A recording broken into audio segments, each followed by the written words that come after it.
Imagina alguém que você conheça muito bem, pessoa íntegra, de boa saúde e estabilidade emocional, mas por intercorrências da vida ela passa por uma experiência bizarra e diz ter sido atingida por um disco voador. E logo você pensa, sim, ela enlouqueceu de vez. O que ela precisa é de um médico. Mas se essa pessoa, após passar por 17 médicos especialistas, nenhum deles conseguiria apontar um diagnóstico preciso. E pior, essa pessoa misteriosamente passasse a regredir.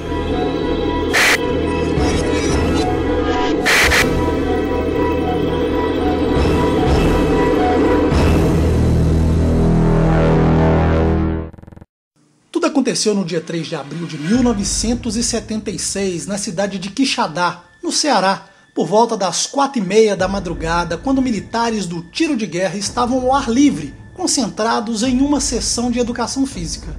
Mas a concentração daqueles homens foi interrompida quando olharam pasmos para o céu.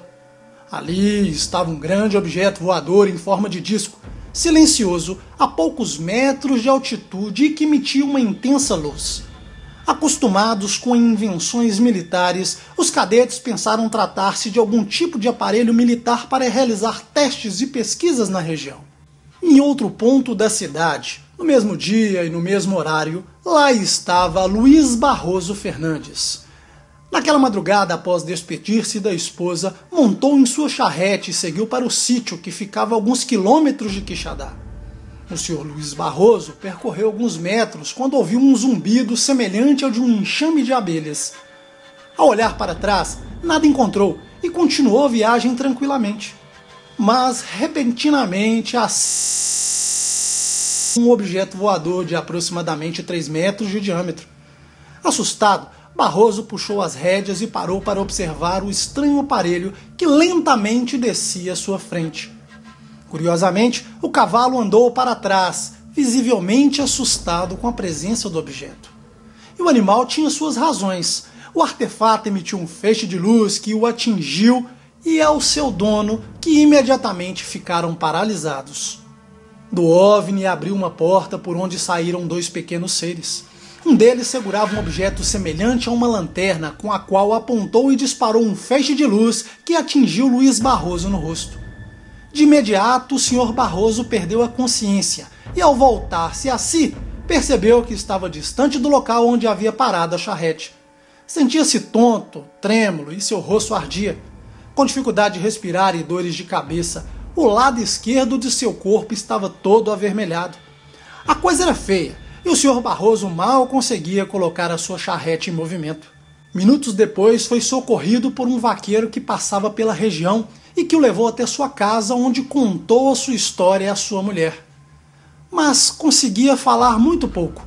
Então, sua esposa o levou para ser examinado pelo Dr. Antônio Moreira Magalhães, um dos mais conceituados médicos da cidade.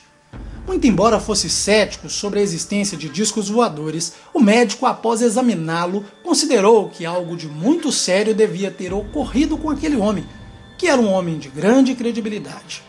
Após registrar todos os procedimentos, receitou-lhe um antialérgico, um calmante e repouso absoluto.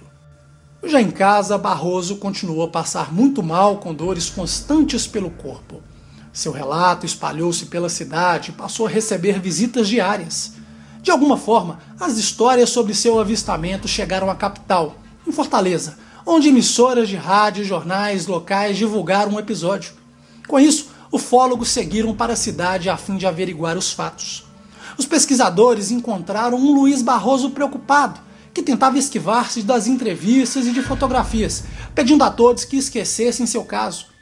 A família, de boa educação, muito incomodada com a divulgação, ainda assim atendia a todos os curiosos com educação e respeito. Após algum tempo, a história esfriou na cidade e aparentemente a vida de Barroso voltou ao normal. Contudo, a vida daquele homem nunca mais seria a mesma. Em poucos dias após o contato, seus cabelos ficaram grisalhos e apareceu um quadro de impotência em seus movimentos. Mais uma vez voltou ao médico, que tentou tratar Barroso, mas tudo foi em vão.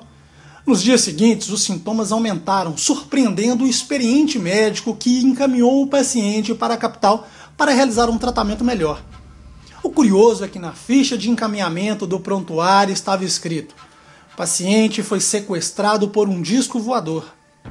Em Fortaleza, ele foi atendido pelos médicos José Pelegrino Alves e Glaubo Lobo, especialistas em neurologia e psiquiatria. Ao verem o prontuário, criticaram o conteúdo envolvendo o relato e o posicionamento do médico por ter acreditado na bizarra história.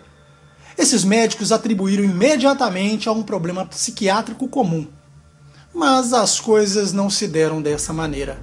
Os médicos não conseguiram diagnosticar um diagnóstico claro ou preciso e encaminharam de volta a Quixadá sem resolver o problema de Barroso. Lá, Barroso foi atendido por 17 médicos especialistas e que, mais uma vez, não obtiveram sucesso. O Centro de Pesquisas Ufológicas acompanhou o drama da família e o agravamento do quadro clínico de Luiz Barroso. Realizaram inúmeras entrevistas e tentaram providenciar uma hipnose regressiva. Na época, recusaram o pedido. Um padre jesuíta e um dentista que cobrou um preço muito alto. O médico Dr. Magalhães tentou acompanhar a saúde de Barroso prestando toda a ajuda possível no âmbito da medicina. Ele notou o agravamento do quadro, um acúmulo de água no organismo do paciente, o surgimento de edemas, a piora no lapso de memória e uma crescente perda na habilidade motora. Mais uma vez, novas tentativas de esclarecer ou diagnosticar sua estranha doença foram realizadas e mais uma vez sem sucesso. Exames foram realizados de todos os tipos e todos comprovadamente estavam bons, exceto seu cérebro, que de alguma forma foi afetado. Para se ter uma ideia, com o passar do tempo, Barroso passou a agir como uma criança e, ao fim da vida, em 1993, conseguia apenas pronunciar 3 palavras: mamãe, dá e a palavra medo. E quando alguém batia uma foto com flash, ele pronunciava a última palavra, o que evidenciava algum tipo de trauma com uma luz forte ou intensa. Luiz Barroso Fernandes faleceu naquele ano e misteriosamente sua pele estava suave como a de um bebê. Além dos efeitos fisiológicos observados em Barroso, houveram outras confirmações diretas e indiretas de seu testemunho. O animal que puxava a carroça na madrugada ficou debilitado e sem comer por vários dias, mas no final conseguiu se recuperar. Muitos moradores testemunharam a presença de um OVNI nos céus de Quixadá. A experiência mais significativa aconteceu com a estudante Francisca Rossetti, de 23 anos, e seu irmão Antônio Leudo, de 12. Ambos seguiam para o Colégio Estadual de Quixadá e, após saírem de casa, viram uma luz flutuante, muito intensa, no meio da mata. Da luz surgiu um raio que atingiu Francisca no rosto e, mesmo tonta, conseguiram voltar para casa. Já na porta da residência, Francisca desmaiou, deixando seu pai e seu irmão desesperados. Às pressas, foi levada ao hospital, sendo atendida pelo enfermeiro de plantão. Francisca estava com os olhos inchados, com vários hematomas pelo corpo. De acordo com o diretor do hospital, a moça estava muito nervosa e com os olhos entumecidos, como se estivessem sido afetados pelo forte calor. O irmão de Francisca não apresentava feridas ou hematomas, apenas trazia traumas decorrentes da experiência que ele dizia ter sido a mais grotesca experiência da vida. O garoto usou a seguinte frase: não era avião, não era helicóptero ou outra coisa conhecida. Era estranho e ameaçador. Eu nunca mais quero ver isto na vida. Logo após esse episódio, o radialista José Simval, locutor da rádio Monolitos, também observou um objeto redondo com luzes multicoloridas à sua volta, flutuando ao lado da pista de aterrissagem do campo de aviação de Quixadá. Esse caso foi pesquisado por Reginaldo de Ataíde e publicado no portal Fenômeno.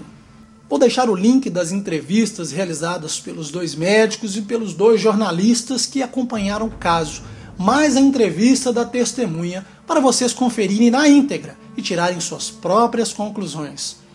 Qual é a sua opinião sobre este caso? O que será que aconteceu com Luiz Barroso? Like se gostou, compartilhe este vídeo para fortalecer a nossa amizade e, claro, deixe a sua opinião nos comentários. Esse é o canal Casos Ufológicos.